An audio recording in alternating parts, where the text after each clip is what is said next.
One final step I want to go over changing this 4-point bearing is lubrication. We've gone through and we've serviced the entire bearing, and so the cavity that bearing sits in is empty and it needs to be filled with food grease. And the reason why we fill it with food grease is for lubrication. If you don't fill that cavity with food grease, the bearing will run dry and it will substantially shorten the life of that very expensive bearing. So how we want to do this is we want to take out the, remove this grease relief valve, and you need to have a button head style greasing fitting on a hose on your grease gun. Sometimes it's nice to have a battery powered grease gun as well.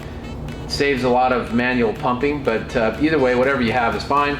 So you put this button head style fitting on there and you just grease. You want to put at least, you're going to put for sure a full cartridge of grease into that region, and you're going to need to put a second cartridge in there. But put one full cartridge in there to start with, and put your second cartridge in until you get grease coming out of this hole.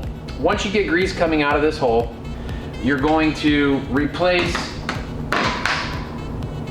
the grease relief valve. At that point, you really want to start the machine up, so you're going to need to close the hopper, put a horn holder in here, because there's a magnet proximity switch here for safety.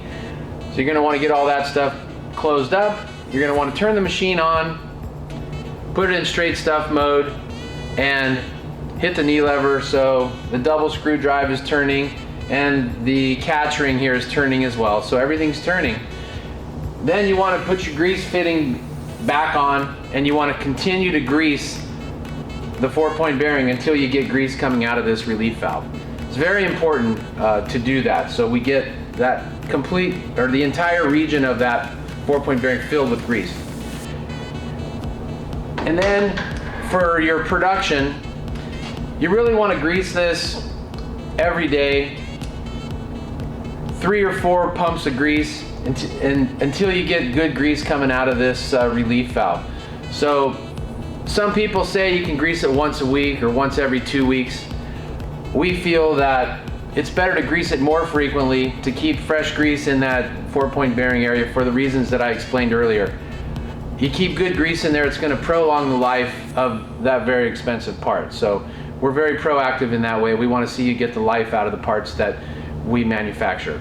So that basically is it. That concludes the entire 4-point bearing install. Thank you for watching.